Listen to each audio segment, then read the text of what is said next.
You know, it is kind of funny. When politicians in the media talk about Russia and Vladimir Putin, they often use the word oligarchy. They talk about how the oligarchs of Russia have enormous power under Putin. But strangely enough, the term oligarchy is very rarely used to describe what's happening in the United States, or in fact, what's happening around the world. But guess what?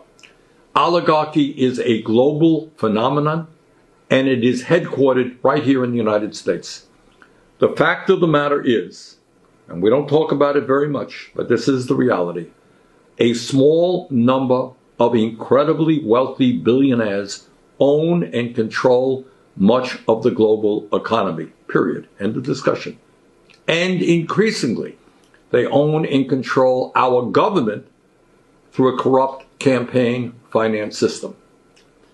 Since 2020, 5 billion people all over the world have become poorer, while the world's 5 richest billionaires have more than doubled their fortunes at a rate of $14 million per hour. And listen to this.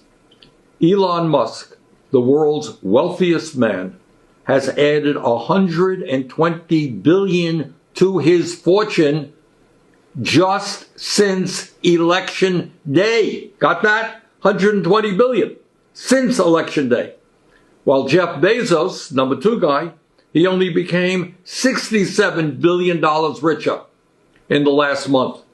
And Mark Zuckerberg, he became 90 billion richer this year alone. In other words, the people on top who are already phenomenally rich are becoming incredibly richer. Over the past decade, the wealthiest 1% of the global population amassed $42 trillion in new wealth, while the wealth of the bottom half of society barely budged. In fact, as of today, the top 1% owns more wealth than 95% of the people on this earth. Outrageously, the wealthiest people in the world are stashing up to $32 trillion in offshore tax havens like the Cayman Islands in order to avoid paying their fair share of taxes to governments all over the world.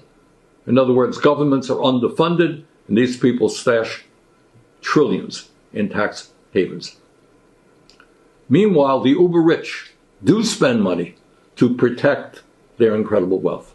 They do it by buying influence, and increasingly by buying our elections.